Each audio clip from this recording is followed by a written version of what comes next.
নৃত্য স্বাধীনতার আর এক নাম, যেখানে সমাজের ভয়, লজ্জা এবং সমাজেরই আরোপ করা বন্ধনগুলো এক এক করে যেন ছন্দের মাধ্যমেই ছিন্ন হতে থাকে।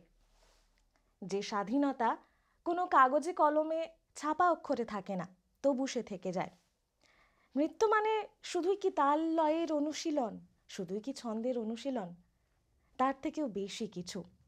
নৃত্য মানে নিজেকে, নিজের অনুভূতিকে প্রকাশ করার সেই সাহসটা। হ্যালো সবাইকে, 90.4 গীতাঞ্জলি রেডিওতে সকলকে স্বাগত জানাচ্ছি। আজকের টকটেলসের পর্বে আমার সঙ্গে এমন একজন মানুষ আছেন, যে মানুষের সঙ্গে কথা বলবো, যে মানুষটা নৃত্যকে শুধুমাত্রই মঞ্চে সীমাবদ্ধ রাখেননি, বরঞ্চ আমাদের কমিউনিটির যে মানুষজনরা আছেন সেই মানুষজনদের মধ্যে দৈনন্দিন জীবনের কাজের মধ্যে সেই মাঝখানে দাঁড়িয়ে তিনি নৃত্যকে বানিয়েছেন নিজের আত্মপরিচয়ের ভাষা। আজকে আমাদের অতিথি 90.4 গীতাঞ্জলি রেডিওর টকটেলসের আজকের বিশেষ অতিথি অলোক ঘোষ দস্তিদার। নমস্কার। কেমন আছেন স্যার? একদম ভালো, সবসময় আমি সবসময় ভালো থাকি। মানে ভালো রাখতে হয়, ভালো থাকতে হয়। একেবারেই তাই। তাহলে এই জার্নিটার শুরুটা একটু শুনি, ভালো থাকার জার্নিটার শুরুটা কিভাবে? ভালো থাকার শুরুর জার্নিটা আমার ছোট্ট থেকেই এমন একটা নেশা ছিল যে আমাকে সবসময় একটা আনন্দের মধ্যে দিয়ে আমি থাকবো, এই আর কি। যে সবাইকে ভালো রাখবো, এটাও একটা যেমন আমার একটা নিজস্বতা, যে আমার মাধ্যম দিয়ে সবাই ভালো থাকবে। আর তার আগেই হচ্ছে নিজেকে ভালো রাখা। আমি নিজেকে সেইভাবেই সাজিয়ে রেখেছি যে নিজেকে ভালো রাখবো বলে আর পাঁচজন আমার মাধ্যম দিয়ে ভালো থাকবে। তাহলে এই নাচের জার্নিটার শুরু কিভাবে হয়েছিল?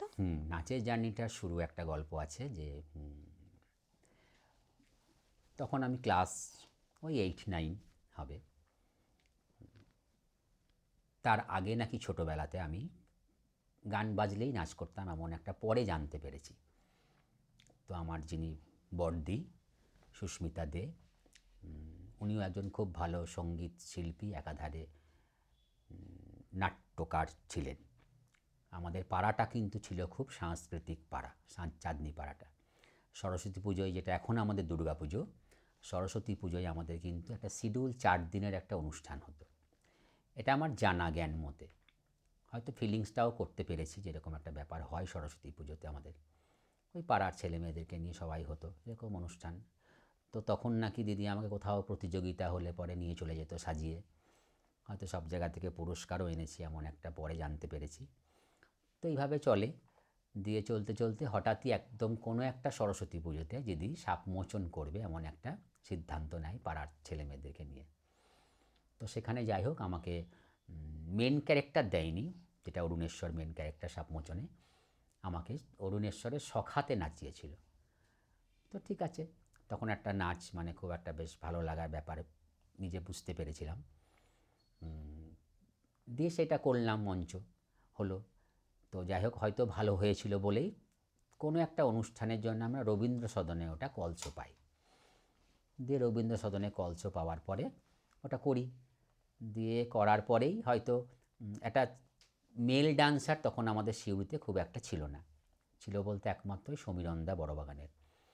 তো যাই হোক, উনি আমার হয়তো দেখেছিলেন, দেখে টেকে নিয়ে পরে পরবর্তীকালে আমার বাড়িতে এসে আমার সঙ্গে যোগাযোগ করে বলে আমাদের একটা এরকম গ্রুপ আছে মুক্তমন, তো সেখানে কি যাওয়া যেতে পারে এরকম। আমাদের টিমটা পুরোটাই নাচের। যাই হোক, মুক্তমনে গেলাম। ওই মুক্তমন থেকেই আমার একটা বিশাল নাচের জার্নি শুরু। মানে শেখা শুরু হয়নি, নাচ করা সাথে মঞ্চ, এমন একটা জার্নি আমার শুরু হলো। প্রচুর প্রোগ্রাম, মানে আজ করে এসেই কালকেই হয়তো বাড়িতে আবার বলতে চলে আসে যে আবার কিন্তু কালকে কলস আছে। তো এমন একটা ব্যাপার চলছে চলছে চলছে। তার মাঝখান থেকে ভাবলাম যে যখন নাচটা করছি তাহলে শেখাটাও শুরু করি, শিখি। যাই হোক, সমীরণদার কাছে প্রথমে শুরু করলাম। বেশ কিছুদিন শেখার পরে কাটোয়া থেকে একজন আসতেন, সুলক্ষণা চ্যাটার্জি বলে, ওর কাছেও বেশ কিছুদিন তালিম নেওয়ার পরে আমি, আমার দিদির বিয়ে হয় তার মাঝখানে। দিয়ে জাইবু খুব ভালো সঙ্গীত শিল্পী, অজয় চক্রবর্তীর একদম খুব কাছের একজন শিষ্য। তখন ও বললো তাহলে তুমি যখন করছোই তাহলে একটা ভালো গুরু সান্নিধ্যে চলে আসো। তখন আসানসোলে আমি ওই গুরু ব্রজেন মুখার্জির কাছে আমি তালিম নিতে শুরু করি। চলছে তালিম। তারপরে তখন ওনারও বেশ একটা কম বয়স, যাই হোক শেখাবার মাধ্যমে উনিও নিজের কেরিয়ারের জন্য একটু বাইরে চলে যান, যেটা ক্লাসটা ডিসকন্টিনিউ হয়ে যায়। যে তারপরেই হঠাৎ করেই খবর পেলাম যে বহরমপুরে একজন আছেন পারমিতা মৈত্র, ওনার কাছে গেলাম তালিমের জন্য। ওনার কাছে তালিম নিলাম বেশ কয়েক বছর। ওনার কাছে লাস্ট আমার তালিম। তার মাঝখানে আমি কিন্তু সবথেকে বড় কথা যেটা আমার এই নাচ শেখার জীবনে, যে আমি মহারাজজি অর্থাৎ পণ্ডিত বিরজু মহারাজের সান্নিধ্য 3 বার পেয়েছি। বাহ! সেটা কেমনভাবে পেয়েছি না, তখন উনি খুব ওয়ার্কশপ করাতেন। সেই ওয়ার্কশপের মাধ্যমে একবার বার্নপুর করে এসেছি, আমি দুর্গাপুর করেছি, এরকম বিভিন্ন ওয়ার্কশপে ওনার একটা সান্নিধ্য পেয়েছি। তো এভাবেই চলছে, পাশাপাশি পড়াশোনা। তো তখন থেকে একটা সিদ্ধান্ত নিই যে পড়াশোনা আমাকে করতে হবে। এই কারণেই যে তখন একটা মনেই নিয়ে নিয়েছিলাম যে নাচটাকে আমি আমার কেরিয়ার করব। তো পড়াশোনা করব এই জন্যই, যাতে আমাকে লোকে জিজ্ঞাসা করলে বলতে পারে যে পড়াশোনা একাডেমিক নাচটা তো খুব সুন্দর করিস, তাহলে পড়াশোনা যাতে বলতে পারি তার সমসাময়িক একটা পড়াশোনার লেভেল। আমি ভেবে নিয়েছিলাম তখনই ওরা আমাকে, আমার নাচটাকে কিন্তু ভালোবাসবে। এটা আমি সবসময় চেয়েছিলাম যে সবাই আমার নাচটাকে ভালোবাসুক। আমি তো আমার খারাপটাকেও ভালোবাসবো, কিন্তু আমার নিজের ভালোবাসার জিনিসটাকে অন্যরা ভালোবাসবে, এটা আমার চাওয়ার জন্য আমার পড়াশোনাটাকে করা। দিয়ে আমি মাধ্যমিক পাশ করলাম, উচ্চ মাধ্যমিক পাশ করলাম, হিস্ট্রি অনার্স করলাম, হিস্ট্রি মাস্টার্স করলাম বর্ধমান থেকে। সাথে তো নাচটা চলছেই, সেটা আজও আমার জার্নি। এই জার্নিটা চলতে থাকুক সারা জীবনভর। তো স্যার, আপনি কোন কোন ক্লাসিক্যাল নৃত্যশৈলীতে প্রশিক্ষণ নিয়েছেন? আমি প্রশিক্ষণ নিয়েছি বলতে প্রথম থেকেই আমি একটা কথকের ওপর টান ছিল আমার। যে যখন নাচটার মধ্যে দেখলাম যে কথকটার মধ্যে একটা যে পিওর ক্লাসিক্যাল ব্যাপারটা, যেটা আমরা বলতে বুঝি ক্লাসিক্যাল বা শাস্ত্রীয়, যেন মনে হচ্ছে ওটার মধ্যে আমি পেলাম কথকটার মধ্যে। আর দেখলাম বেশ একটা বোল্ড আছে নাচটার মধ্যে। আর ভরতনাট্যমটা যখন দেখলাম যে ওটা হয়তো যে আমার শরীরের সঙ্গে আমার যাবে না, এটা আমি নিজেই মনে করেছিলাম যে ভরতনাট্যমটা আমার শরীরে বসাতে পারবো না আমি। দিয়ে কথকটা করলাম। কিন্তু কথকের পাশাপাশি খুব আমাকে টেনেছিল ওড়িশি। এটা আমার খুব পছন্দের নাচ। মানে আমি কথককে তো ভালোবাসি, একটা আমার নিজস্ব নাচ, কিন্তু আবার একটা ভালোবাসার মানুষ থাকতে থাকতে হয় না আর একজনের প্রতি একটা আকৃষ্ট চলে আসে, এটা হয়ই। তো ঠিক আমার ওড়িশির প্রতি একটা মনে হয় একটা প্রেম জন্মেছিল। তো যাই হোক বললাম গুরুজিকে যে এরকম কি পাশাপাশি ওড়িশি করা যাবে? তখন বলল যে না, তোমাকে যে কোনো একটা নিতে হবে। এই কারণে নিতে হবে কেননা দু ফ্রেজের নাচ। কেন তোমাকে সবথেকে দরকার স্টাইলটাকে গ্রো করা, কেননা দুটো একদম অন্য মাপের নাচ। ওটা যতটাই স্ট্রেট ফরওয়ার্ড নাচ কথকটা, ওড়িশি কিন্তু ততটাই লাস্য। তোমার কিন্তু একটা স্টাইলের ব্রেকআপ চলে আসবে। দিয়ে আমি বললাম তাহলে ঠিক আছে। কিন্তু তার মাঝখানে একটা গল্প আছে যে তখন সুরভারতীতে ওই রজ সাহা যিনি আছেন এখনিতে নাটক পাটক করতেন, উনি তখন কলকাতা থেকে একজন নাচের প্রশিক্ষককে আনলেন সুরভারতীতে। তিনি হচ্ছেন MC বেদান্ত কৃষ্ণ। উনি কুচিপুড়ি তালিম দেওয়ার জন্য। এবার সেটা কিন্তু তখন আমি গুরুজির কে না জানিয়ে কিন্তু আমি ক্লাসটা অ্যাটেন্ড করেছিলাম। এই কারণেই করেছিলাম, দেখলাম যে আসছে শিখি যে আমার কম পয়সানে কাজে লাগবে। কেন আমাদের কথক তো ভীষণ নৃত্য, কেন আমাদের নাচের দুটো পার্ট আছে, একটা নৃত্য একটা নৃত্য। তো হয়তো কথকটাকে দিয়ে আমি খুব ভালো নাচের কোরিওগ্রাফির মধ্যে ইউজ করতে পারবো না, সেটা আমাকে ওই স্টাইলটাকেই রেখে দিতে হবে, আমি ভাঙতে পারবো না। তো দেখলাম তাহলে যদি কুচিপুড়িটা করি আমি, তাহলে কিছু ক্লাসিক্যাল ফর্মকে আমি নাচটার মধ্যে ইউজ করতে পারবো। তো তখন আমি কুচিপুড়িটা মোটামুটি বছর 3-4 শিখেছিলাম। এটা একটা পাওয়া আমার, যে তার জন্য প্রচুর কাজেও লেগেছে আমার যেটা করার পিছনে, কেননা অনেকটাই সমসাময়িক ভরতনাট্যমের সাথে। তো এই একটা আমার জীবনে পাওয়া। কিন্তু ওড়িশিটা আমি হয়তো কোনো গুরু সান্নিধ্যে শিখিনি, কিন্তু আমি দেখে আমি যতটা আয়ত্ত করেছি, আমি কিন্তু সব জায়গা থেকেই হয়তো যখন কাউকে কোনো একটা কম্পিটিশানে স্টুডেন্টদেরকে নিয়ে গেছি, হয়তো দেখলাম যে এই নাচটা ওড়িশিতে খুব ভালো যাবে, যে সাবজেক্টে ওরা দিয়েছে এমন একটা গান চুজ করলাম, তো দেখলাম মনে হচ্ছে এটা ওড়িশিতে খুব ভালো যাবে। আমি শিখিয়েছি ওড়িশিতে, যতটা সম্ভব চেষ্টা করেছি প্রপার ওয়েতেই শেখানোর। যা পজিশানও পেয়েছে। এমনও হয়েছে যে স্টুডেন্টদেরকে ডেকে বিচারকরা জিজ্ঞাসা করেছে তুমি কার কাছে ওড়িশি করো। তখন আমার স্টুডেন্টরা বলেছে যে আমরা ওড়িশি করি না, কিন্তু কথক করি মেনলি। তো স্যারই আমাদেরকে শিখিয়েছেন। এটা আমার কাছে একটা অনেক পাওয়া, যে স্ট্রিমটা না শিখে আমি যতটা দেখে আয়ত্ত করতে পেরেছি, এটা অনেকটাই। সত্যি বড় একটা অ্যাচিভমেন্ট। এই তো গেল শাস্ত্রীয় লোকশৈলী, নৃত্যশৈলী, কথক, ভারতনাট্যম, ওড়িশি, কুচিপুড়ি। কিন্তু লোকনৃত্য বললেই অলোক দাদাভাইয়ের নাম কেন উঠে আসে? হ্যাঁ, এটা কিন্তু আমার কাছে একটা বড় প্রশ্ন, যে সবাই, মানে তখন এটা আমার একটা নিজস্ব রাগেরও জায়গা হয়। কেন আমি মনে করি যে আমার কাছে কিন্তু রবীন্দ্রটাও আমার কাছে অনেক অনেক কেননা আমি যখন রবীন্দ্র শেখাই, আমি কিন্তু শান্তিনিকেতন থেকে হয়তো আমি পাস আউট হইনি, কিন্তু আমি গুরু জিতেন সিংয়ের সান্নিধ্যেও পেয়েছি, ওনার ওয়ার্কশপ করেছি, এবং আমি ধারাটাকে নেবার আপ্রাণ চেষ্টা করি, যে শান্তিনিকেতনী রবীন্দ্র শৈলী যেটা। তো যখনই আমি কোথাও, আবার ঠিক একই গল্প আসবে, যখনই কোথাও স্টুডেন্টকে নিয়ে যাই। আমি রিসেন্ট আগস্ট মাসে একটা কম্পিটিশানে গেছিলাম, অল বেঙ্গল, ওই স্বামী বিবেকানন্দ ফাইন আর্টসে, কলকাতায় বাগবাজারে। তো সেটাতে কিন্তু রবীন্দ্রতে আমার প্রত্যেকটা মেয়েই পজিশান পেয়েছে, এবং সবথেকে বড় সিনিয়র গ্রুপে যে মেয়েটি আমার নেচেছে শায়েরি। তো শান্তিনিকেতন থেকেই বিচারকরা গেছিলো, ওকে নাচার পরে প্রায় 29 জন ছিল কম্পিটিটার্স। ওকে নাচার পরে শুধু একটা কথাই বললো যে তুমি কোন সালে পাস আউট। এটা আমার কাছে দারুণ পাওয়া ছিল। তখন ও বললো আমি শান্তিনিকেতন করিনি, আমি কথক করি। আমার স্যারের কাছে আমি বলছি তুমি শান্তিনিকেতনে পাস আউট নও? বলছি তুমি তো আমাকে একদম তুলে শান্তিনিকেতনে বসিয়ে দিলে। তো এই যে দেখেও শিক্ষাটা বহন করা যায়, এটা আমি মনে করি, যদি আমি ঠিকটা চাই। আর যদি মনে করি যে না করছি, করবো, একটা নাচ করছি মানে করছি ধারাবাহিকতায়, তো সেটার থেকে আমি অনেকটাই নিজেকে সরিয়ে রাখি। আর ফোক, এটা আমি জানি না কেমন একটা সিউড়িতেই বা কিছু কোথাও একটা চলে এসছে এরকম একটা ফ্রেজ, যে ফোক মানেই অলোক দাদাভাই। তো সত্যিই তাই। তো ফোকটাও আমার ভালো লাগে, কেননা আমি চেষ্টা করি একটুখানি ফোকটা, যেহেতু বোল্ড মানে একদম ছাড়া নাচ, তো যেহেতু ছাড়া নাচ, তাই প্রত্যেকটা স্ট্রিম, কেন ফোককেও আমি ক্লাসিক্যাল ফর্মের মধ্যেই ধরে নিই, কেননা ফোকেরও একটা নিজস্ব ঘরানা আছে। কেননা একটা অঞ্চল ভিত্তিক নাচ, তো তাদের জীবনযাত্রাটাকে আমাকে ভাবতে হয়, তাদের চলন, তাদের নৃত্যশৈলীর ধারা। যেমন বিহু, বিহু আমার খুব প্রাণের নাচ ফোকের মধ্যে। তো সেটা আমি খুব ভালো অ্যাচিভ করেছিলাম। তো আগে এখানে হুল উৎসব হতো, তো হুল উৎসবে তখন খুব ভালো ভালো বাইরে থেকে ফোকের টিমরা আসতো, সিকিম, জলপাইগুড়ি, দার্জিলিং। একদিন বাই তখন 7 দিন ধরে হতো অনুষ্ঠানটা, বিহুর একটা টিম এসেছিলো। তো যাই হোক, আমি তখন খুব কায়দা করে ওনাদের সাথে কারোর সঙ্গে একজন যোগাযোগ করে আমি 2-3 দিন ওনাদের কাছে একটা বিহুর তালিম নিয়েছিলাম, যে হয়তো পারি। দেখলাম যে আমাদের যেমন কেন বিহু করতে গেলে সোলজারটা খুব মুভ হয়, আবার দেখি ওদের সোলজারটা কিন্তু মুভ হয় না, ওদের লোয়ার পোর্শনটা খুব ব্যাক পুশ হয়। দিয়ে দেখলাম যে যাই দেখি পাওয়া যায় কিনা শিক্ষাটা। তো দেখলাম যে খুব ওরা আগ্রহী, আমাকে বলে আপনি সকাল দিকগুলো আসবেন। দিয়ে যাই হোক ওটা করে নিলাম। দিয়ে করে নিয়ে এসেই তখন আমাদের এখানে রাজ্য ছাত্র যুবোৎসব হতো, এটা রিসেন্ট বন্ধ হয়ে গেল বছর 2-এক। তো সেখানে আমি আমার একটা স্টুডেন্টকে এককে নাম দিলাম।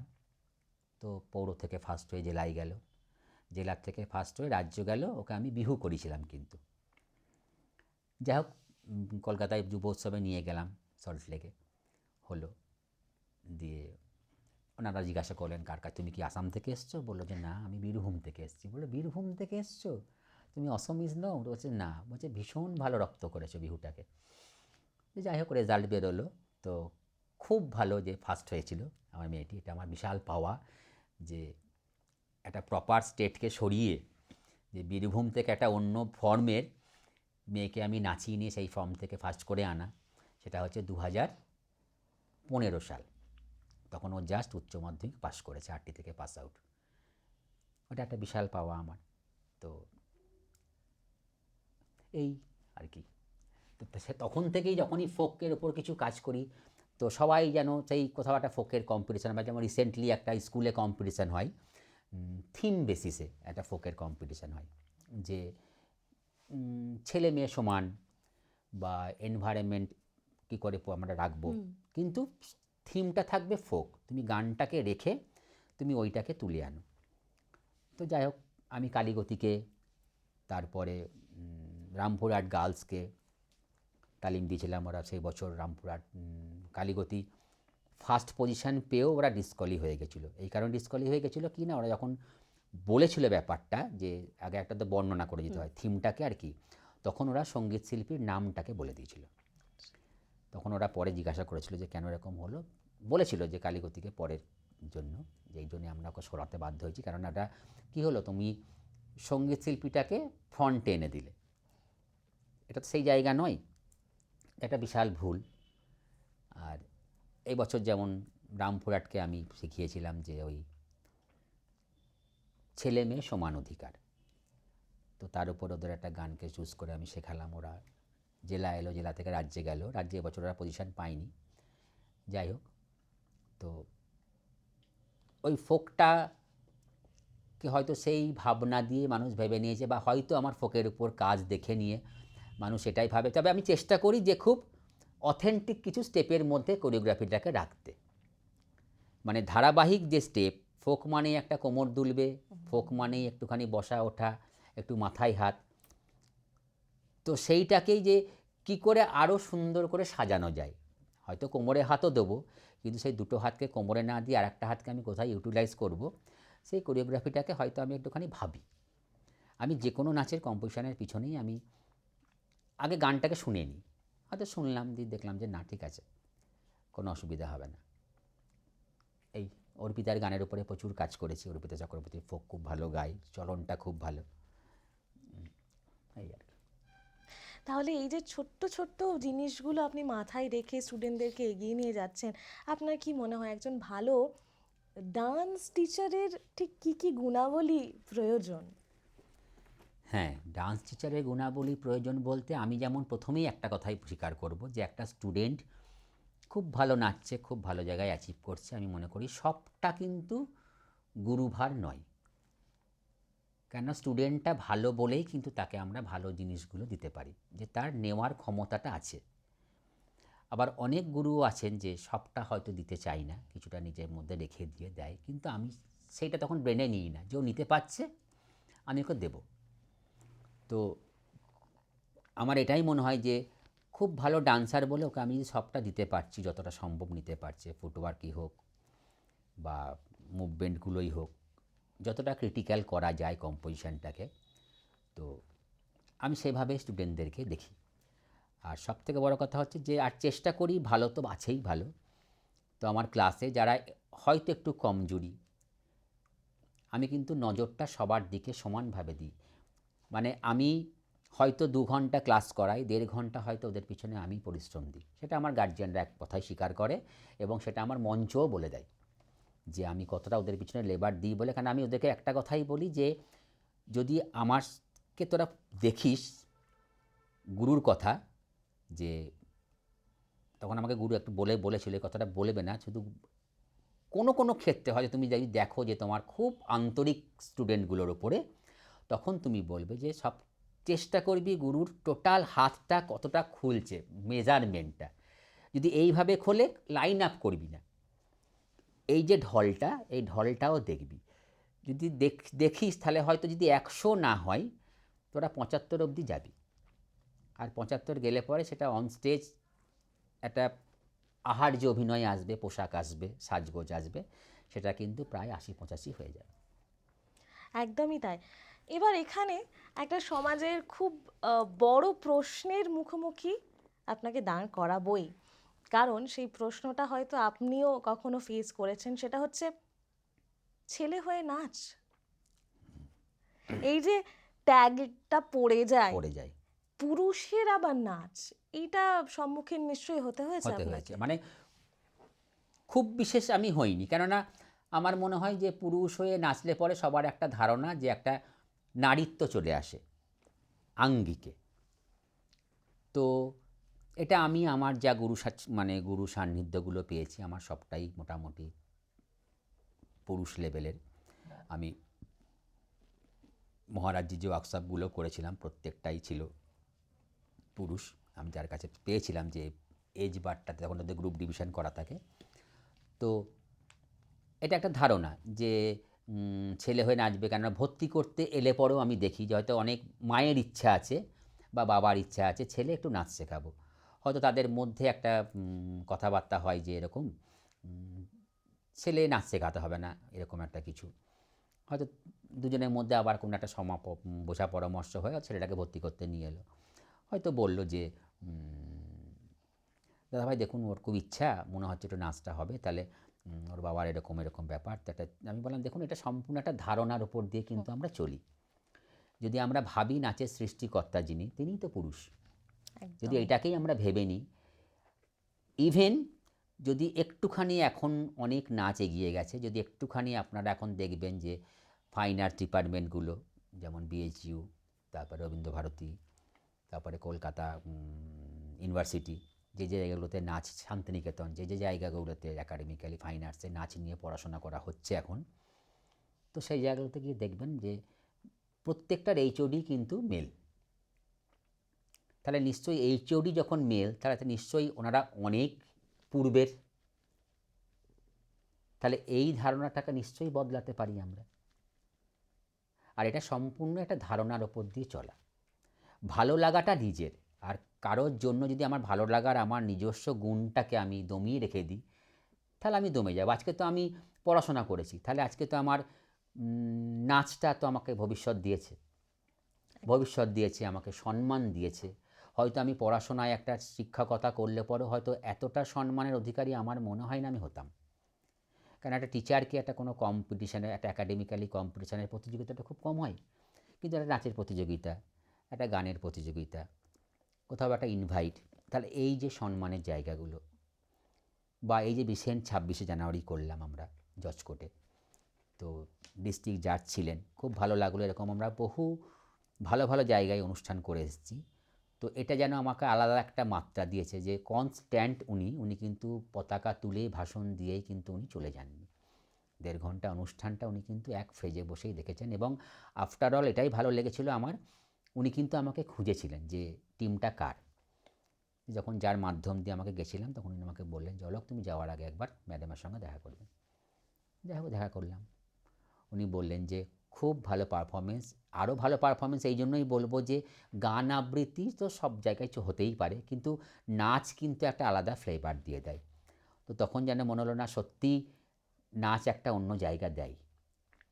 এটা কেউ স্বীকার করুক বা না করুক, এটা সাধারণ মানুষের কাছে যদি দেখে একটা অনুষ্ঠানে গিয়ে গান হচ্ছে, আবৃত্তি হচ্ছে, যদি দেখে যায় গ্রিন রুমের সাইডে কিছু নৃত্যশিল্পী দাঁড়িয়ে আছে, মানুষ কিন্তু আর 20-আধ ঘন্টা বসে যাবে একদম। নাচটার জন্য। আমরা খোলা মঞ্চে অনুষ্ঠান করি, আবার হলেও অনুষ্ঠান করি। তো আমি সেই জায়গা থেকে প্রাউড যে আমার খোলা মঞ্চও যা, আমার কনফারেন্স রুমও তাই।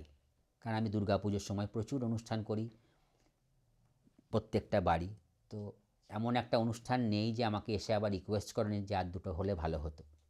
এই মানে আমি ভীষণ রকম সাকসেস যে আমি আমার শিল্পের জীবনটাকে নিয়ে। একদমই, এই শিল্পীর জীবনটা আরও চলুক, এটাই কামনা গীতাঞ্জলি রেডিওর। আপনি তো অনেক দিন ধরে সিউড়ির বুকে নাচটাকে এগিয়ে নিয়ে যাচ্ছেন।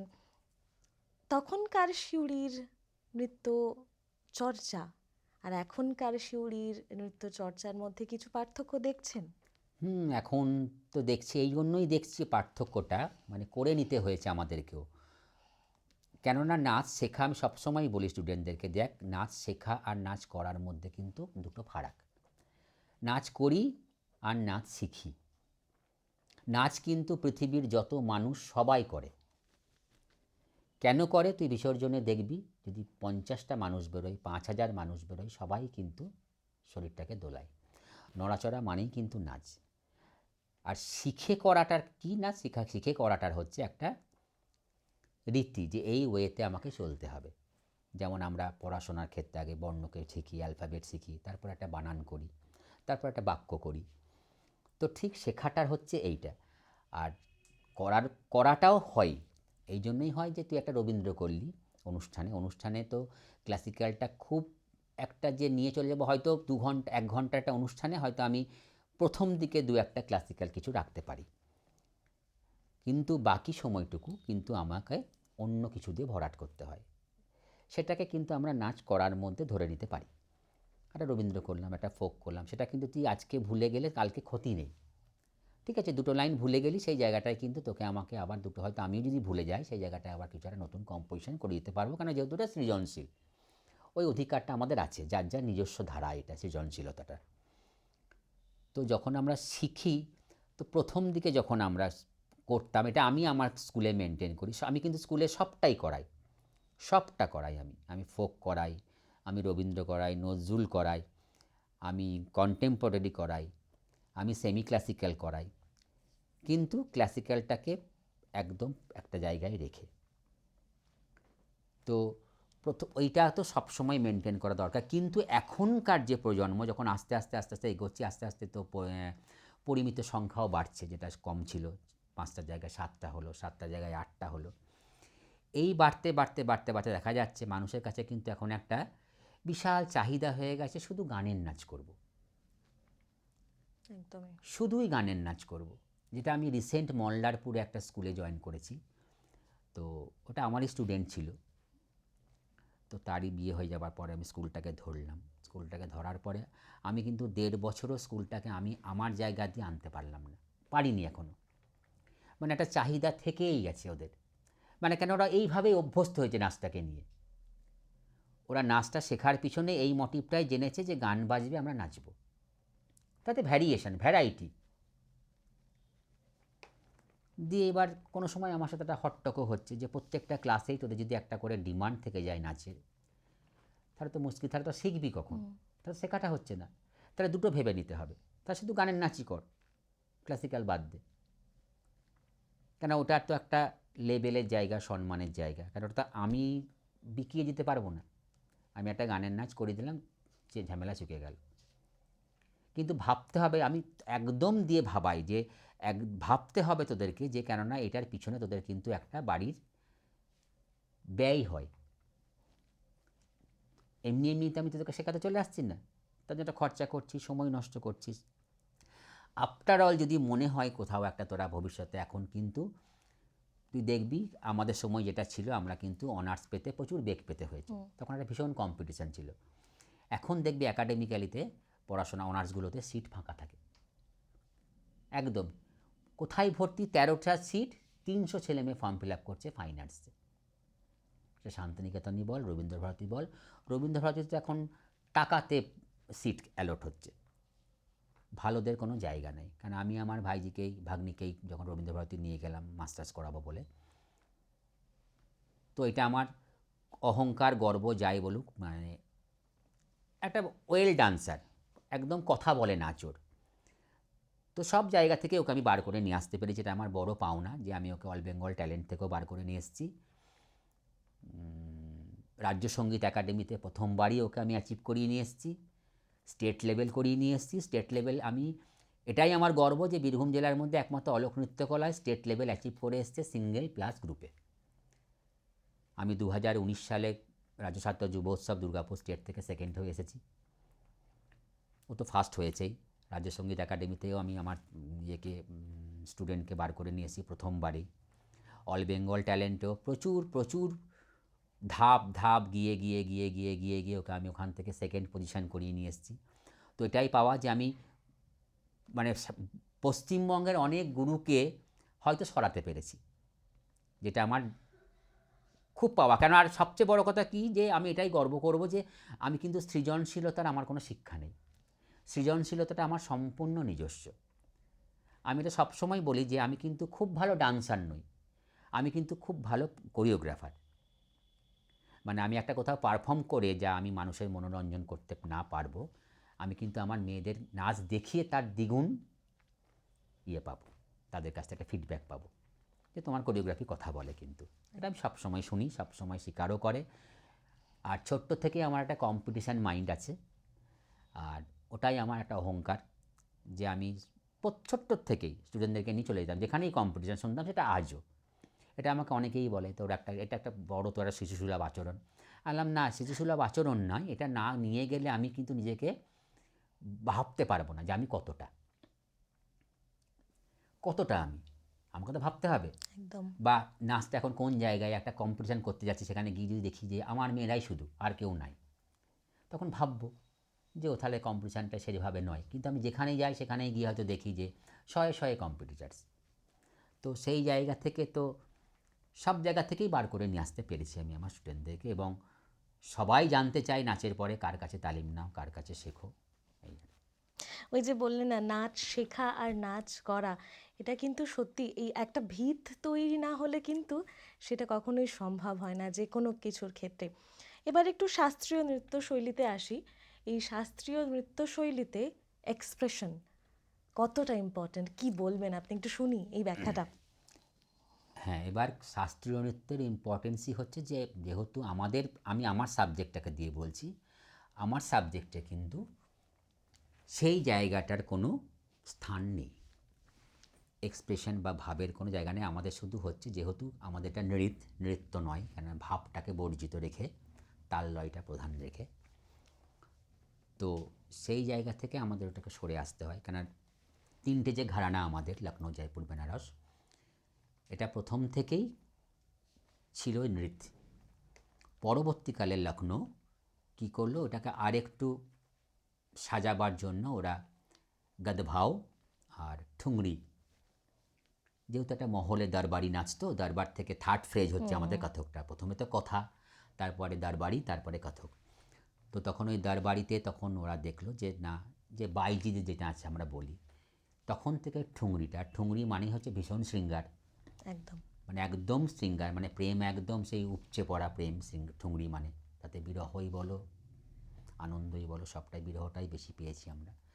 তো ওই জায়গাটুকুতেই যা আমাদের আছে, কিন্তু বাকি ক্লাসিক্যালগুলো যেহেতু, সেগুলো তো মোটামুটি একটুখানি পৌরাণিক কাহিনীকে বেস করে, ওদের যেমন দুটো ফ্রেজই আছে, নৃত্যও আছে, যেমন ভরতনাট্যম, কুচিপুড়ি, কথাকলি তো টোটালটাই হ্যাঁ। এক্সপ্রেশনের উপর দিয়ে, কারণ ওদের টোটালটাই পৌরাণিক কাহিনীকে গল্পের মাধ্যম দিয়ে প্রকাশ করতে হয়। ওদের আবার দুটোই সমান সমান লাগবে, যতটাই ততটাই নৃত্য। ঠিক ওড়িশিও তাই, দুটো সবটাই আছে, নৃত্য, কারণ ওদেরও প্রচুর পল্লবী আছে যেগুলো খুব সুন্দর, মানে ফুটওয়ার্কের বেস করে করা। আবার পাশাপাশি যখন ওরা লিরিক্সে চলে আসছে, তখন তো সেটা মাছ লাগবেই এক্সপ্রেশনের মধ্যে। তো দক্ষিণের নাচগুলো বা দেখলে পরে ওখানে কিন্তু দুটোরই প্রাধান্য একদম সমতুল্যভাবে।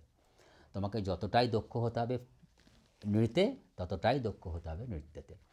কিন্তু আমাদের কথকে তুমি হয়তো তার অভিনয় পোর্শনটা কম, ওকে আমি ওই জায়গাটা না করাতেই পারি, আমি ওকে দেখা গেল পুরোটাই আমি ওকে ওই তাল বলেই রেখে দিলাম।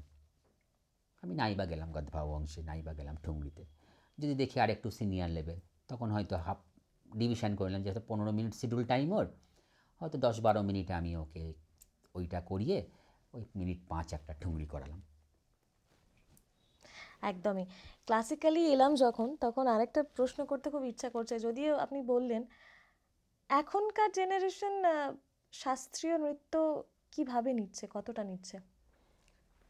ওই যে বললাম যে একদমই নয়, মানে আমার দৃষ্টিভঙ্গিতে বলতে গেলে আমি সেইভাবে দেখতে পাই না, বিশেষ করে আমার জায়গাতে বা বাইরেও, মানে আমি সারাউন্ডিং বীরভূমকে ধরেই বলছি, ক্লাসিক্যালের চর্চাটা খুব কম। মানে আমরা হয়তো বাকিরা যারা আমরা তালিমে দিচ্ছি গুরু হিসাবে, বীরভূম বলুন, সিউড়ি বলুন, প্রত্যেকেই কিন্তু আমরা একটা মোটিভে থেকে যেতে পারবো, যে ক্লাসিক্যালটাকে কিন্তু আমরা ছেলে মেয়েদের মধ্যে সেভাবে দিতে পারিনি বা পারছি না। যতটাই করছি হয়তো হয়তো ওরা করছে সেই ভয় ভীতি, শিখছি বা একটা এক্সাম দিচ্ছি, ওই এক্সামটুকুর মধ্যে, কিন্তু এক্সামটুকুর মধ্যে দিয়ে তো সেটা সম্ভব নয়। আজকে আমি এক্সাম দিয়ে দিলাম, তাহলে কালকে আমি রিল্যাক্স হয়ে গেলাম, তাহলে ওটা আমি ওর থেকে সরে দিলাম। কিন্তু এইটা যে আমার সারা জীবনের, আমি যদি একটা আংটি করাই সোনার, তো সেই সোনার আংটিটা কিন্তু আমার যতদিন হাতে হবে ততদিন কিন্তু আমাকে ওটা রাখতে হবে। যখন আমি দেখবো যে ওটা আমার হচ্ছে না, তখন কিন্তু আমি এটাকে ভাববো। তো ঠিক ক্লাসিক্যালটাকে আমি যদি দেখি যে আমি যেভাবে এগোচ্ছি, সেটাকে আমি যদি ঠিক ঠিক প্র্যাকটিসে রেখে দিই, সব আমি যখন শিখছি, শেখা মানেই কিন্তু একটা অধ্যাবসায়। গুরুর কাছে আমি কতটুকু থাকছি, ম্যাক্সিমাম 1 ঘন্টা। তাহলে একটা সপ্তাহে 1 ঘন্টা গুরু আমাকে সময় দিচ্ছে, তাহলে বাকি 7 দিনে তো একটা বিশাল হিউজ টাইম আমি নিজে থাকছি। তাহলে সেই জায়গা থেকে আমি সবসময় বলি যে তোরা খাওয়া ঘুমের মতো প্রত্যেকটা দিন একটা শিডিউল টাইম করে নিবি, যে একটা টাইম যে এইটুকু স্যার শিখিয়েছে, এই আমার স্টক হয়ে আছে। আলাদা তো কিছু না, ক্লাসিক্যাল ফর্ম যে যেটাই শিখুক না কেন, খুব বেশি ভ্যারিয়েশন হয় না, খুব বিশেষ ভ্যারিয়েশন হয় না, কেন ভরতনাট্যম তো হয়ই না খুব বিশেষ ভ্যারিয়েশন, ওইটুকুর মধ্যে সীমাবদ্ধ, হয়তো আগে পরে কিছু স্টেপিং চলে যায়। ঠিক কথকের ক্ষেত্রেও তাই, যে বলবানি তোরা শিখবি সেই বলবানিটা কিন্তু একদম পরম্পরা, তুই যত দিন শিখবি সেইভাবেই কিন্তু এগোবে। এবার যেহেতু একটা তালে বাঁধা, সেই তালটার একটা পরিবর্তন আসবে তোর প্রত্যেকটা ইয়ারে, বা যখন তত তুই সিনিয়র হবি একটু কঠিন তাল শিখবি, একটু বড় তাল শিখবি, তো সেক্ষেত্রে কিন্তু বলবানিগুলো একই থাকবে। তাহলে কি হলো, তাহলে তুই যদি সেটাকে মোটামুটি একটা 1 ঘন্টার একটা ফ্রেজে নিয়ে চলে আসতে পারিস পারফর্মিং আর্টটাকে অধ্যাবসায় করে, তাহলেই কিন্তু তুই গেনার। আর যদি মনে করিস আমার এটা করতে ভালো লাগে না, সেটা তো কারোর পক্ষে সম্ভব না। ভালোটা কিন্তু লাগিয়ে নিতে হবে, ভালোটা কিন্তু লাগিয়ে নিতে হবে। আমারও কিন্তু পাশাপাশি আমি যে তোদেরকে সৃজনশীল করাই, সেটা তো আমার শিক্ষার নয়, সেটাকেও যেমন আমি ভালোবেসে করাই, তাহলে আমি কিন্তু তোদেরকে কথকটা কিন্তু সেই ভালোবেসেই করাই। আমি যখন কথক করাবো তখন কিন্তু এই যে আমি কিন্তু অনুষ্ঠান যে একটা আমার অ্যানুয়াল ফাংশন করাই, সেটা আমি সবসময় চাই, আমার জন্যও যেমন চাই, আমি অন্যান্য স্কুলের ক্ষেত্রেও ভাবি এই কথাটা বলার চেষ্টা করি, যে সবাই যদি আমরা ওইটাকে যদি আমাদের ফর্মটাকে ধরে রাখতে পারি, তাহলে আমার মনে হয় যে অনেকটা স্টুডেন্টদের মধ্যে আমি বিলাতে পারবো, ব্যাপারটাকে বিতরণ করতে পারবো। কেননা সারা বছর তো আমরা সৃজনশীলতার মধ্যে দিয়ে কাটাই, কেননা যেহেতু খোলা মঞ্চের অনুষ্ঠানটা আমাদের বেশি। আমি কোথাও গিয়ে কিন্তু আমি একটা বলে যাবো যে একটা 15 মিনিটের কথকের বলবানি নাচবো, আবার একটা মেয়ে ঢুকে ঝাঁপতাল নাচলো, একটা মেয়ে ঢুকে কাহারবা নাচলো, সেটাকে কিন্তু আমি দর্শকের কাছে পৌঁছাতে পারবো না। যখনই আমি ওই জায়গা থেকে কথকটা নাচাবার পরে একটা ফোকের ঘুমার নাচাবো, একটা গারবা নাচাবো, একটা বিহু নাচাবো, তখন কিন্তু দুটো মানুষ নড়ে চড়ে বসবে, বাহ খুব ভালো অনুষ্ঠান হচ্ছে। কিন্তু আমি যখন আমার অনুষ্ঠানটা করবো বার্ষিক, তখন আমার যেন মনে হয় যদি আমরা এইটাকে ধরে রাখতে পারি, যে আমার যেটা শেখাবার স্কুল, আমি যেটা শেখাই সারা বছর, যেটাকে আমি চাষ করি, একটা চাষ না করলে তো ফসল তুলতে পারবো না, তাহলে আমি যে চাষটা করছি সেটাকে যদি আমি 1 ঘন্টারও একটা রাখতে পারি, বাকি 1 ঘন্টা থাকলো অন্য কিছু, এটা আমি কিন্তু মেনটেন করি। আমার অ্যানুয়াল ফাংশন মানেই কিন্তু আমার 1 ঘন্টা আমার সাবজেক্ট থাকবে, তাতে প্রত্যেকটা ব্যাচেরই যে যতটুকুই থেকেই শিখুক না, কারণ যারাই মঞ্চ করবে, মনে করবো যারা আমার ওই ফাংশানে মঞ্চ করার জন্য অ্যালোট, প্রত্যেককেই কিন্তু ওই ত্রিতালের পাটুকুও করতে হবে, যাতে ওরা বুঝুক যে এটাও মঞ্চের সাথে লাগে, যে স্যারে আমাদের শেখাচ্ছে, দাদাভাই আমাদেরকে শেখাচ্ছে, এটা কিন্তু কোনো সময় আমাদের দাদাভাই মঞ্চে করতে বলতে পারে। তাহলে সেই জায়গাতেও হয়তো ওরা একটা ভাববে, তাহলে অ্যানুয়াল ফাংশানে তাহলে নিশ্চয়ই দাদাভাই আমাদের এবারে কথকই করাবে। তো আমার মনে হয় যদি সবাই এটা একটু ভেবে নিই, কিন্তু অ্যানুয়াল ফাংশনের সময়ও যদি আমি ওই সৃজনশীলতার দিকে চলে যাই, তাহলে আমার মনে হয় সময় নষ্ট ছাড়া আর কিছু না। কারণ সারা বছর তো ওগুলো করছি, ওই কাজটা নিয়েই তো আমাদের সারাটা বছর, পুজো পাঠ, অন্যান্য অনুষ্ঠান, দোল, 15th আগস্ট, 26শে আগস্ট, জন্মাষ্টমী, যখন যেমন অনুষ্ঠান আমরা পাই, সেখানে তো আমাদেরকে ওই সৃজনশীলতার মধ্যে দিয়ে থাকতে হয়। বা নচেত একটা কিছু ডান্স ড্রামা তো এখন হারিয়েই যাচ্ছে। তবু আমি কিন্তু চেষ্টা করেছি, এবছর আমি শ্যামা করিয়েছিলাম 2025-এ, লাইভ করিয়েছি। তো এটা একটা আমি বিশাল সাড়া পেয়েছিলাম, যেহেতু আমি লাইভ করেছিলাম শ্যামাটা। তো বললো সবাই খুব, মানে জনে জনে এসে মানুষ এসে আমাকে বলে গেছে যে তোকে আমি বাহবা দেবো, যে তুই একটা দেখালি সিউড়ির বুকে, যেটা দীর্ঘদিন বন্ধ, মানে কবে বন্ধ সেটাও হয়তো আমরা মনে করে বলতে পারবো না, কিন্তু তুই এই ফেজে দাঁড়িয়ে যে এরকম একটা গানের টিমকে পেছনে বসিয়ে সামনে লাইভ শ্যামা করলি, এটা সত্যিই তোকে বাহবা দেওয়া উচিত।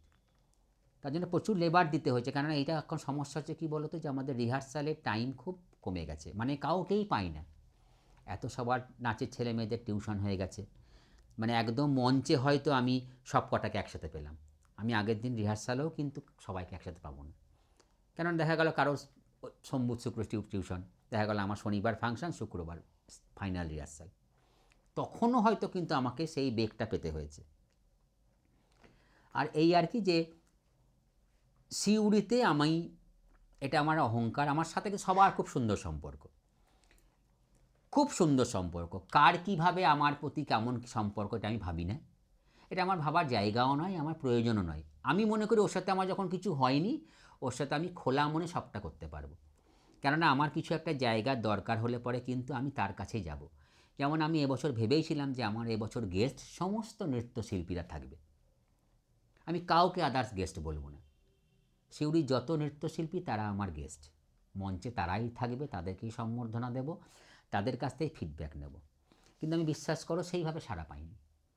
এটা আমি জানি না কেন, এটা আমার একটা খুব দুঃখের জায়গা হয়েছিল আমার অ্যানিভার্সারি। আমি কিন্তু বারবার, আমি কিন্তু প্রত্যেকের কাছে গিয়ে নেমন্তন্ন করে আন্তরিক বলে এসেছিলাম, কেননা আমার দরকার হলে কিন্তু আমি তোমার কাছে আসবো, যে একটা ভরতনাট্যমের বেল্ট শর্ট পড়ছে, তুমি ভরতনাট্যম করাও, একটা বেল্ট দাও তো।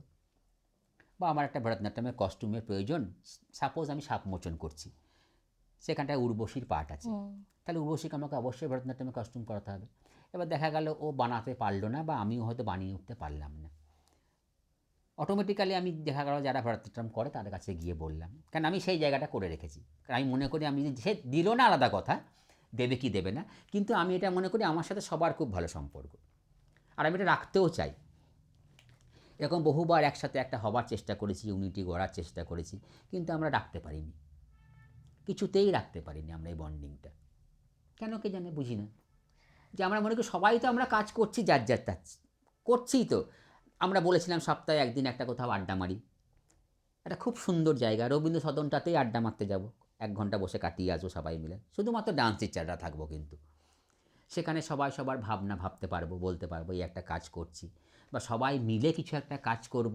টিচার, আমাদের নাচের জায়গার সুযোগটা তো হারিয়ে যাচ্ছে। হ্যাঁ।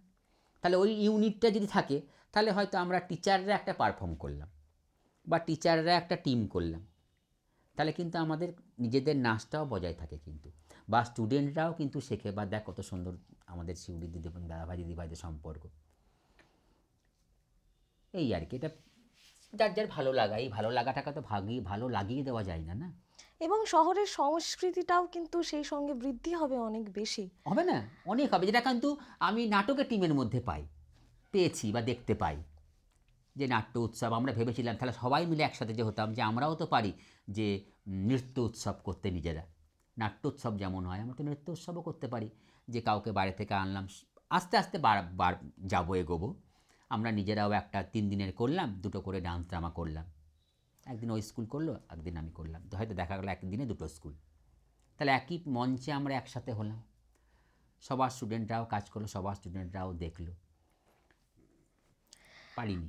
বীরভূম আর সিউড়ি তো একটা সংস্কৃতির আখর বলা যেতে পারে, কিন্তু সেই সিউড়িতে বসেই আমাদের এত কেন বেগ পেতে হচ্ছে যে একটা ডান্স ড্রামা হচ্ছে না বহুদিন ধরে, একটা যদি আমি ক্লাসিক্যাল ডান্স করতে চাইছি সেটার দর্শক যেন কোথাও গিয়ে চাইছে একটা আলাদা ধাঁচের গান হোক, একটু কন্টেম্পোরারি হোক, একটু একটু গান হোক, কেন এইটা সিউড়ি কখনো কাম্য, কখনো ভেবেছে? সত্যিই তাই, মানে আমরা এটা আমাদেরও বলতে পারি ব্যর্থতা, যে আমরা ভাবিয়ে উঠতে পারিনি। কেননা এখন নতুন প্রজন্ম যারা উঠছে তারা এত বেশি কি বলবো, সৃজনশীলতার মধ্যে দিয়ে ঝাঁপিয়ে পড়ছে, বা হয়তো তারা পুঁথিগত শিক্ষাতেও শিক্ষিত নয়, এমনও আমি দেখতে পাচ্ছি, যে একটা নাচ তো যে দেখেও করিয়ে দেওয়া যায়, কিন্তু এটা কিন্তু আবার গানে পাওয়া যাবে না। কেননা গান করতে গেলে যাকে আমি শেখাবো গানটা, হয়তো আমি ইউটিউব শুনে গানটা শুনে নিলাম, কিন্তু আমাকে তাকে গাইয়ে শোনাতে হবে গানে, আমার সুর কই গলাতে। কিন্তু আমার শরীরটা একটু ফ্লেক্সিবিলিটি আছে, আমি কিন্তু একটা ইউটিউব দেখে নিজেকে দুলিয়ে নিলাম, বাহ খুব সুন্দর শেখাচ্ছে, একটা গার্জিয়ানদের চাওয়াটাও হয়ে গেছে ওই দিকে। এটা গার্জিয়ানদেরও কিছুটা দোষ বলবো আমি, যে একটা যদি ব্যাচে আমার দেখা গেল 10টা বাচ্চা আছে, সেখানে যদি একটা গার্জিয়ান একটু চোখ খোলা হয়, তাহলেই কিন্তু আমার মনে হয় ও 10টা গার্জিয়ানকে একটু খুলিয়ে দিতে পারবে, যে তোমরা স্যারকে বলতে পারো না যে একটুখানি এগুলো কমাতে, একটু ক্লাসিক্যালটা না হলে কি হয়, যেটা শেখাতে দিয়েছি, ধরো আমি একা বলতে গেলে আবার বলবে তো ওই বেশি ও কম, যদি সবাই মিলে আমরা বলি, কিন্তু না, সবার চাহিদাটাই যেন মনে হচ্ছে এক জায়গাতে গিয়ে ভিড় করেছে। ক্লাসিক্যাল করব 1 ঘন্টা, দেখা গেল শুধুমাত্র দেখা গেল আস্তে আস্তে আস্তে আস্তে আস্তে লাস্ট অধ্যায় পর্যন্ত আমার শুধুমাত্র স্টুডেন্টদের গার্জিয়ান কটায় সারাউন্ডিংয়ে বসে আছে হলে। কারণ আমি আমার কারণ আমার দাদা তো একটা বিশাল তবলচি ছিল, বিখ্যাত, মানে ওয়েস্ট বেঙ্গল ফেমাস বলা যেতে পারে, অরূপ ঘোষ দস্তিদার। তো সেখান থেকেও আমার কিন্তু এই সাংস্কৃতিক মনটাকে তৈরি করা। আমি আমার পড়াশোনার সময় দেখেছি যে আমার বাড়িতে কিন্তু প্রচুর ভিড়। একটা ঘর আছে আমাদের মাঠের ওই সাইডে, সেই সিনেমা হলের মতো চটি খোলা, 2টো 2:30টা পর্যন্ত গান বাজনা চলছে। ইভেন আমার যে বাড়িটা, যে আমি এখন বর্তমানে বসবাস করছি, সেই বাড়িটার কিন্তু বিশাল অট্টালিকা কিচ্ছু নয়, বিশাল একটা কিছু বাড়িও নয় যেমন, কিন্তু আমার বাড়িটার কিন্তু একটা অহংকার আছে। এই জন্যই আছে কেন আমার ওই বাড়িতে বসে শিপ্রা বসু, হৈমন্তী শুক্লা, গোবিন্দ বসু, মানবেন্দ্র, চঞ্চল খান সবাই কিন্তু ওই বাড়িতে বসে লাঞ্চ করে গেছে। এটা কিন্তু আমার খুব সামনের থেকে দেখা, এটা কিন্তু আমার একটা বিশাল অহংকারেরও জায়গা। ওই জন্য আমি বাড়িটার, আমার যেমনই হোক আমার বাড়িটার কিন্তু একটা আলাদা মর্যাদা আছে আমার কাছে। কে আসেনি, হৈমন্তী শুক্লা যখন এলো তখন মাঠে লোক ধার করানোর জায়গা নাই, ঘরে বসে মা শুনতে যেতে পারেননি, মাকে গান শুনিয়েছেন। শিপ্রা বসু, মা টক করেছে, বলছে টক খাবে তো, বলছে হ্যাঁ টক খাবো, মানে কে বলেছে গান করলে টক মুখে টক খাওয়া যায় না। চঞ্চল খান তো 15 দিন থেকেই গেছিলো আমাদের বাড়িতে, হৈমন্তী শুক্লার যিনি একদম কাছের তবলচি, 15 দিন থেকে গেছিলো, আমাদেরকে এতই ভালো লেগেছিল। তো তখন কিন্তু একটা সিউড়িতে কিন্তু হোল নাইট প্রোগ্রামের একটা চল ছিল, প্রচুর তাবর তাবর মানুষ বাজিয়ে গেছে, আমি দেখেছি কাছ থেকে যে রবীন্দ্র সদন কিন্তু প্যাকড আপ। কিন্তু আস্তে আস্তে আস্তে আস্তে পরবর্তী জেনারেশনগুলোতে এই শাস্ত্রীয় ব্যাপারটাকে কেমন যেন একটা বিলুপ্ত হয়ে গেল। রিসেন্টলি দুবরাজপুরেও হতো এরকম একটা দ্বাদশীর দিন হোল নাইট প্রোগ্রাম, ওটাও ঠিক তাই, যিনি দায়িত্বে ছিলেন বা করাতেন উনিও আমাকে একদিন ডেকে বললেন যে অলোক তুমি কি পারবে এটাকে বাঁচাতে। বললাম দেখুন দাদা, এটাকে বাঁচানো তো, করাতে অসুবিধা নেই, কিন্তু সেই সারাটা কি পাবো আপনাকে বলুন। একটা বাইরের থেকে শিল্পী আনা মানে হিউজ খরচ, তার যে ওইটাকে তোলা, সেইটাকে ভাবতে হবে। এবার আপনি একটা হিউজ অ্যামাউন্টের কাট করুন, আপনি বিক্রি করতে পারবেন না। ও ক্লাসিক্যাল প্রোগ্রাম, খুব সমজদার মানুষ না হলে পরে কিন্তু আপনি পাবেন না। হয়তো আপনার 300 ক্যাপাসিটি, আপনি কিন্তু 100 লোক পাবেন সেখানে ওই ফ্রেজের, তাহলে আর 200 মানুষ কোথা থেকে আসবে? খুব চিন্তার বিষয়। খুব চিন্তার বিষয়। আর এটা যদি না থাকে তাহলে আমি তো এটা বলবো, সেই কি বলবো, পেটের দায়ের জন্য আমাদেরকে এটাকে বাঁচিয়ে রাখা, আর কিছু, যেহেতু এটাকে আমরা নিয়ে নিয়েছি জীবিকা হিসাবে, যতই ভালোবাসি যতই যা করি সাইডে তো ওটা পেছনে তো ওটা ভাবতেই হবে যেটার পিছনে আমার জীবিকা লুকিয়ে আছে, আমার ভবিষ্যৎ লুকিয়ে আছে।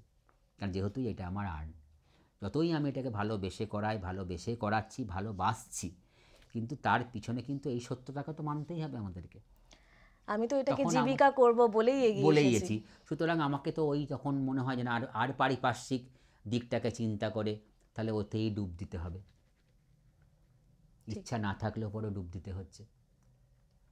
আচ্ছা, আরও একটা প্রশ্ন এখানে হঠাৎ করে মাথায় এলো, রিয়েলিটি শোয়ে ক্লাসিক্যাল ডান্স। হ্যাঁ, এটা তো মানে মানে সত্যিই করে, মানে যেহেতু বললাম যে যে বাজারে যে খুব দামি দামি মাছ আসে, অনেক কিছু দামি দামি জিনিস আছে, তারা কিন্তু ওইটা ভেবেই আনে যে আমার একটা সেল হয়ে যাবে, হবেই সেল, সেটা কেনার মানুষ আছে। হয়তো আমি বাজার থেকে এসে বলবো ইলিশ মাছ আজকে পারলে আনিস না, বাড়ির লোক হয়তো আমাকে বললো, আমি হয়তো সে বললাম যে বা প্রচুর দাম, 1600 টাকা কেজি, অসম্ভব নিতে পারলাম না। কিন্তু ওরা জানে 1600 টাকাটা আমার কিন্তু নেবার, আমি দিতে পারবো না, এমনও হবে। তো ঠিক রিয়েলিটি শোটা কী হয়ে গেছে এমন যে হয়তো যাচ্ছে প্রচুর মানুষ, সেই ক্যাপাসিটিটাকে নেবার পিছনে ওদের দেখা গেল প্রচুর মানুষ ওইখানে ঢোকার জন্য। একটা শ্রেণী তো আছেই সব কিছুর পিছনেই, সব কিছুর পিছনেই কিন্তু একটা শ্রেণী দাঁড়িয়ে থাকে, সব লেভেলটার পিছনে। ঠিক ওই রিয়েলিটি শোগুলোর জন্য কিন্তু একটা শ্রেণী দাঁড়িয়ে আছে, রাত ভোর গিয়ে, আমি কিন্তু এটা কোনো দিন পাঠাইনি, রাত ভোর গিয়ে ইট পেতে সারা সারা রাত জেগে ডান্স বাংলা ডান্সের অডিশান দে। তো আমার 2টো ছাত্রী গেছিল, মানে আমাকে, আমি বলেছিলাম দেখ তোর ভালো লাগা যদি হয় তুই যা, আমার অসুবিধা কিছু নাই। তো যাই হোক গেছিলো, সিলেকশানও হয়েছিল, কিন্তু ওর কাছ থেকে তখন জানতে পারলাম ওই ভেতরের খবরটা কতটা কি, হিউজ একটা টাকার অ্যামাউন্ট লাগে, তার মধ্যে এবার যা হয় বললো স্যার আমি সেটাও অ্যাচিভ করেছিলাম প্রথমে, কিন্তু যখন আমার স্ক্রিনিং হয় তখন কিন্তু আমি তারপরে কিন্তু আর বলেছিলাম মাকে আমি কিন্তু আর থাকবো না। ও সেটা পছন্দ হয়নি, এই একটা ফ্রেজ থাকে। আর ওই জায়গাগুলোতে ধরো আমরা তো প্রতিবাদ করে কিছু করতে পারবো না। না। প্রতিবাদ তো অনেক কিছুতেই করা হয় বা করলাম, কিন্তু প্রতিবাদটা পৌঁছে গিয়ে প্রতিবাদটাকে নিজেদের মধ্যে নিয়ে যদি আমরা না বাঁচি তাহলে সেই প্রতিবাদটা প্রতিবাদই হয়ে থেকে যাবে, কাজ হবে না কিন্তু। কেন সেখানে এটা চলতেই থাকবে। এই যে ওইটা নিয়ে প্রচুর হলো, কোথায় হলো, একটা সময় থেমে গেল। এই চণ্ডালিকা নিয়ে যেটা হলো রিসেন্টলি, তাহলে সেটা থেমেই গেল। আমি এটা বলেছিলাম কিন্তু যে যতই বলুক যাই খুশি করুক যেটাই হোক না, কিন্তু ওই মঞ্চটা কিন্তু ওইটাই, ওই মঞ্চটা কিন্তু ওইটাই। সুতরাং এটা থামাবার নয় বা থামবারও নয়। এটা থামাতে পারবো আমরা যারা আমরা এটা গ্রুমার, যারা আমরা কোরিওগ্রাফার। এটা তো আমি করাচ্ছি বলেই ওরা করছে। তাহলে আমি যখন করছি বা করাচ্ছি তখন যদি আমি ওটাকে ভেবে নিই যে অনেকটা নিচে নেমে আমি সেই গ্রুমারটা বা আমার ওই জায়গাটাকে অ্যাচিভ করার ধরে রাখতে পারবো, তার তো একটা চাহিদা আছে। তাহলে সেই চাহিদাটাকে তুমি যদি এইটাকে দিয়ে মেটাও, তোমার জল তৃষ্ণা পেয়ে গেছে, তুমি যদি তৃষ্ণাটাকে এমন করে মেটা, তুমি ড্রেনের জলটা খেয়ে নেবে না? তুমি চোখের সামনে যদি দেখছো ড্রেনের জল বয়ে যাচ্ছে, খেয়ে নেবে না? নিশ্চয়ই খেয়ে নেবে না। তা তুমি যখন দেখতে পাচ্ছ এটা একটা ক্লাসিক্যাল ফর্মকে নিয়ে আমি কাজ করছি, এটা হয়ে আছে, তুমি সৃষ্টি করছো না, তাহলে তুমি ওইটাকেই আরেকটু মডিফিকেশান করো না, ওইটাকে রেখে দিয়ে। কিন্তু ওটাকে নামিয়ে দিয়ে তো হতে পারে না, কখনোই না। কখনোই হতে পারে না। ওটাকে নামিয়ে দিয়ে হতে পারে কী করে? তাহলে তোমার ওটার পিছনে চাহিদা আছে যে আমি আর এক ধাপ উঠবো, সেটা অর্থের বিনিময়ে উঠবো। আমি ওই ফ্রেজে ওইটাকে দিয়ে যদি বার করে আনতে পারি তাহলে আমি কিন্তু আর এক ধাপ এগিয়ে যাব আমার জীবনের লাইফে টাকার অঙ্কে। একদমই তাই। আমরা পর্বের একেবারে শেষ পর্যায়ে চলে এসেছি, কিন্তু আরও গল্প করতে ইচ্ছে করছে। কিন্তু যাই হোক, সময় তো কথা বলে। আরও একটা জিনিস কথা বলে যে শিক্ষার নাকি কোনো বয়স হয় না। না, তো একদমই নয়। একদম লাস্ট কোয়েশ্চেনটা এটাই থাকবে, যারা আজকে আমাদেরকে দেখছেন বা শুনছেন, তারা যদি একটু বয়সকালে নাচটা আবার শুরু করতে চান, তাদের উদ্দেশ্যে কি পরামর্শ দেবেন? অবশ্যই দেবো। আমার কাছে এরকম বহু আসে, মানে হয়তো নামের জন্যই হোক বা কিছুর জন্যই হোক, এরকম কাছে আমার কাছে কিন্তু বেশ বয়স্ক মহিলারা আসেন বা করছেনও কাজ। যেমন রিসেন্টলি আমার কাছে মোহাম্মদ বাজার থেকে একটা মহিলা আসেন ক্লাস করতে। উনি ফ্যামিলির বউ, বিশাল হেলদি চেহারা, আজকেই ক্লাস করে গেল। আমাকে বললো স্যার নাচটা আমার ছোটো থেকে ইচ্ছা ছিল কিন্তু করে আসা হয়নি, তো করা কি যাবে? আলাম ইচ্ছা যখন তোমার আছে তাহলে অবশ্যই হবে কম বেশি। আর হয়তো যেটা তুমি খুব তাড়াতাড়ি একটা শিডিউল এজে শুরু করলে তুমি যে গ্রোথটা পেতে, সেটা হয়তো তোমার পেতে একটু সময় লাগে। এবার তোমাকে ধরে নিতে হবে যে তুমি নাচটা কোনো ক্লাসিক্যাল ফর্মে শিখবে না জাস্ট একটা তুমি কোথাও একটা অনুষ্ঠান করবে, একটা রবীন্দ্র করলে, একটা নজরুল শিখলে, একটা আধুনিক শিখলে, এইটা তোমাকে এখন ভেবে নিতে হবে। তাহলে কিন্তু আমি তোমাকে সেই মতনই আগাবো। কিন্তু আমার মনে হয় যে তার যখন একটা ইচ্ছা আছে বলেই তো সে আমার খোঁজ করে আমার কাছে এসেছে। তো আমার অনেক এরকম স্টুডেন্টদের মাদেরও একটা গ্রুপ আছে। আলাম দেখো করলেই কিন্তু করা হবে, আমি পারবো, পারতে হবে। তো আমি যদি না পারছি ঠিক আছে, কম বেশি সেটা হবে, কিন্তু তুমি যদি মনে করো না পারবো না, তোমার ইচ্ছে আছে, তুমি না এগিয়ে আসো, তাহলে তো হবে না। তুমি একটা খাবার মুখে নিয়ে যদি না গেলো তোমার তো পেটটা ভরবে না। তা তোমার যখন ইচ্ছাটা হয়েছে তুমি আসতে পারো, করতে পারো, আমার মনে হয় আসে। আর আমার এটা যে সবথেকে বড় কথা যে আমার স্কুলটা কিন্তু আমার স্কুলের মতো নয়। আমি কিন্তু একদম স্কুলটাকে একটা পরিবার করে রেখেছি। আমার স্কুলে কিন্তু কোনো গসিপ হয় না, কাউকে তুলে এনে 10টা মিনিট আমি কাটাই না। যদি 10টা মিনিট কাটাবো আমি আমার এনজয় দিয়ে কাটাবো ওদেরকে। এটা কিন্তু আমি আমার একটা বিশাল পাওয়ার যে আমি কিন্তু মানুষকে খুব আনন্দ দিতে পারি। আমার গার্জিয়ানরা ওই জন্য হয়তো দেখা গেলো 8:30টায় ছুটি, ওই হতে হতে হতে হতে 10টা 10:30 এমনও হয়ে গেছে অনেকটা সময়। শুধু কিন্তু ওই গল্পের মধ্যে কিন্তু শুধু আমরাই, গল্পটুকুর মধ্যে কিন্তু শুধু আমরা, আদার্স কিন্তু কেউ নেই যে কাউকে থার্ড পার্সন এনে। যেমন আমার রামপুরহাটে যখন আমার প্রথম স্কুলে যাই একটা শিক্ষা দিতে শুরু করি আমি টিউশন, তো রামপুরহাটে আমি একটা ভারত সেবাশ্রমে যেতাম, সেটা হচ্ছে গার্লসের টিচার। খুব সুন্দর গল্পটা। তো শেখাচ্ছি, শেখাতে শেখাতে ওটা আমার প্রথম টিউশন শুরু। দিয়ে আমি বললাম যে শেখাচ্ছি দিয়ে করতে করতে গার্লসের যিনি তখন হেড মিস্ট্রেস, উনিও খুব ভালো ডান্সার, ওনারও কথকের স্কুল। দিয়ে তখন উনি খবর পেয়েছেন, দিয়ে তখন উনি যাই হোক আমাকে তখন একদিন ডাকলেন। আবার যে এই স্কুলে যে তবলা বাজায় আমার নাচের সাথে, ও আবার ওই স্কুলেও বাজায়। তখন ওকে বললো, হ্যাঁ রে প্রণবানন্দতে নাকি শিউর থেকে একজন আসছে, তোকে একবার আনিস তো, বলছে ভালো শেখাচ্ছে কথকটা। দিয়ে গেলাম একদিন কথা বলতে, দিয়ে গল্প টল্প হলো, দিয়ে বললো শোনো না হলো, বুঝতেই পারছো স্কুলের খুব চাপ, আমার বয়সও হয়েছে, তা তুমি আমার স্কুলটাকে ধরবে, শেখাতে পারবে? আমি বললাম যে এখন তো আমার পড়াশোনা চলছে, আমি নেক্সট উইকে আপনাকে বলবো, বাড়িতে জিজ্ঞাসা করি। আর আমার মা ভীষণ কড়া ছিলেন, খুব কড়া, মানে শিডিউল যতটা সম্ভব ঘরে থাকা যায়, মানে এরকম আমার লাইফে দুটো অ্যাচিভও উনি নষ্ট করেছেন, মানে পারবো না ছাড়বো না এরকম একটা ব্যাপার। দিয়ে আমরা জিজ্ঞাসা করি, দিয়ে মা বলো তুই যদি পারিস তাহলে করবি, অসুবিধা কিছু নেই, একই জায়গায় যখন। যাই হোক আমার 10টার সময় ওই স্কুলটা শেষ হচ্ছিলো, আমাকে বলো তুমি ওই স্কুলটা শেষ করেই তুমি এটা করবে, আমার অসুবিধা নেই। দিয়ে 10:30 11 থেকে ওই স্কুলটা, দিয়ে জাস্ট ওই কথা বলতে গেছি, তার সেই ক্লাসটা করে আমি ওনাকে গিয়ে বলবো আমি করব। উনি খবর পেয়ে গেছেন এই স্কুলের, যে যার স্কুলে আমি করছি। আমাকে বললো অলোক শোনো, ক্লাসের পর একটা কথা আছে। হ্যাঁ বলছি তুমি বন্দনাদি স্কুল করছো? বললাম বন্দনাদি স্কুল করছি না তো। বলো না খবর পেলাম আমি। বললাম কী খবর পেয়েছেন? বলছে হ্যাঁ তুমি করছো। বললাম করছি আর করব দুটোর মধ্যে তো আলাদা দিদি। যদি করছি শুনেছেন, ভুল শুনেছেন, আর করব এটা ভাবনার বিষয়, এটা আপনি পরে জানতে পারবেন। বললো না দেখো তুমি যদি ওই স্কুলটা করো তাহলে কিন্তু একটু সমস্যা আসবে না। কেন? বলছে আমরা একই স্কুলের কলিগ, তাহলে কিন্তু আমাদের কর্মক্ষেত্রে একটা সমস্যা আসবে। বললাম থামুন থামুন থামুন, আপনারা একই স্কুলের কলিগ খুব সুন্দর কথা, তা সেখানে তো আমি আপনার স্কুলে 3rd পার্সন, তাহলে আমি আপনার স্কুলের অফিস রুমে বা আপনাদের টিচার্স রুমে আমি কেন একটা গল্প একটা মাধ্যম হব যে আমাকে আপনারা ওখানে তুলে নিয়ে আসবেন? কেন আনবেন? আপনি আমাকে এই উত্তরটা আগে দেন, কী জন্য? আর আমি তো আপনার স্কুলটাকে হ্যাম্পার করছি না, আমি আপনার স্কুলকে করে বাড়ি চলে যাচ্ছি।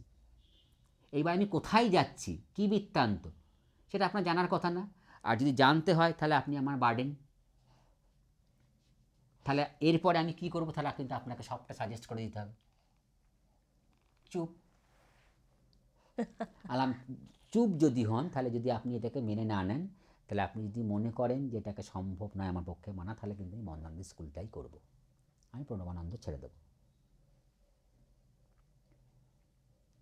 আর প্রণবানন্দে যদি আমার কাছে স্টুডেন্ট দুটোও থাকে, আমি দুটোর জন্যই আসবো, এটাও কিন্তু আপনাকে আমি কথা দিলাম। কারণ স্টুডেন্টদের মোটিভটাও তো আমাকে জানতে হবে, তারা আমাকে ছাড়বে কি না। একদম এই ডেডিকেশন সবার মধ্যেই থাকুক। স্যারকে আরও একবার অনুরোধ করব, আমাদের মানুষজনরা যারা আমাদেরকে দেখছেন শুনছেন তাদের উদ্দেশ্যে একটা শেষ বার্তা, তাদের উদ্দেশ্যে। তাদের উদ্দেশ্যে এটাই বলবো যে যারা দেখলেন শুনলেন, যে আজকে প্রকৃত জবটাই ছিল কিন্তু আমাদের নৃত্যের বাউন্ডারি ওয়ালের মধ্যে দিয়ে আমরা ছিলাম। তো সবাইকে এটাই বলবো যে আমরা যারা এইটা নিয়ে কাজ করছি, তো সবার জন্যই আমাদেরকে থাকতে হবে, ভাবতে হবে। কিন্তু আমরা যেহেতু এটা করছি, তো যাতে এই শিক্ষাটাকে তারা আমরা ঠিক আমাদের প্রজন্মের কাছে দিতে পারি, যে তারাও যেন এটাকে নিয়ে একটা ভবিষ্যতের স্বপ্ন দেখতে পারে। যাতে এটাকে নিয়ে আজকে আমরা যেমন এটাকে নিয়ে শুধুমাত্র কাজ করছি, আমাদের কিন্তু এটা সোর্স অফ একটা ইনকামের মধ্যে দিয়ে আমরা যাচ্ছি। আলাদা করে কিন্তু আমরা অন্য কোনো কর্মের সাথে জড়িয়ে নেই বা করি না। আমি বিশেষ করে করি না, কারণ আমি জানি আমার নাচটাই আমার কর্ম, নাচটাই আমার সোর্স। আদার্স কিন্তু অনেক কিছুই করা যায়, কিন্তু আমি সবসময় ভেবেছি যদি আমি এটা থেকে স্লিপ করে যাই ওটা করতে গিয়ে, তখন ব্রেনটা অনেক রকম কাজ করবে, দুটো ধারা তো উল্টে যাবে। তাহলে নাচকে নিয়ে যদি করবো তাহলে নাচই করবো, আমি কিন্তু পড়া টিউশন করবো না। আমি কিন্তু টিউশন পড়াতাম নাচের আগে, প্রচুর টিউশন পড়িয়েছি আমি, যাতে টিউশনটা ধরে রাখতাম। আজকে কিন্তু সিউড়িতে অলোকদার একটা কিন্তু বিশাল নাম হতো হিস্ট্রি জিওগ্রাফি টিচার হিসাবে। তো সেটা আমি কিন্তু তৎক্ষণাৎ ত্যাগ দিয়েছি, যে আমার নাচটাকেই আমি প্রফেশন করব, নাচটাকে আমি ভালোবাসবো, নাচটাকে আমি প্রজন্মের মধ্যে দিয়েই বিলাবো এবং আমি তার মধ্যেই বেঁচে রাখবো। আর যারা আমরা কাজ করছি এই নাচের পিছনে, যারা সবাইকে কিন্তু একটাই ভাবনা ভাববো যে আমরা যেন শাস্ত্রীয়টাকে হারিয়ে না দিই সবার থেকে। যদি আমরা 10 জনকে দিই, 10 জনের মধ্যে যদি 2 জনও নেয়, তারাও কিন্তু আরও 4 জনকে দিতে পারবে না এমন নয় শাস্ত্রীয়টাকে। কেন, তাদের ভালোবাসাটা একটা অন্যরকম জায়গা দিয়ে যাবে তাদের প্রজন্মের কাছে। আমাদের প্রজন্ম আমরা একটা ধারা বুঝেই নিয়েছি, কিন্তু আগামী প্রজন্মটা তো বুঝবে। তো আগামী প্রজন্ম যাতে বুঝে 4 জনের মধ্যে সেটাকে বাঁচিয়ে রাখতে পারে, সেই 4 জন আরও 4 জনকে বাঁচাবে, তাহলে কিন্তু পরম্পরায় কিন্তু শাস্ত্রীয়টা বেঁচে থাকবে। কারণ যেহেতু এর মৃত্যু নেই, তাই সবার কাছে এটাই আমার চাহিদা বলুন, অনুরোধ বলুন, ভালোবেসে বলা বলুন, এটাতেই আমরা থাকবো।